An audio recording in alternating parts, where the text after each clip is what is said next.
नमस्कार शेतकरी बंधू आणि भगिनींनो, रबीसाठी तयार केलेल्या शेतामध्ये कुठे सोयाबीन उगलंय, कुठे इतर तण निघाले आहेत आणि त्यासाठी शेतकरी ग्लायफोसेट या तणनाशकाचा फवारा करत आहेत।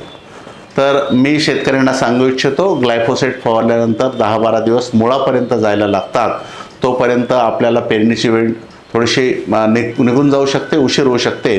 त्यापेक्षा जर कोवळे तण असतील, काडी निब्बर झाली नसेल, तर आपण ग्रामोक्झोन म्हणजे पॅराक्वाट डायक्लोराइड किंवा ओंडो किंवा ग्रामोक्झोन असं तणनाशक वापरू शकता।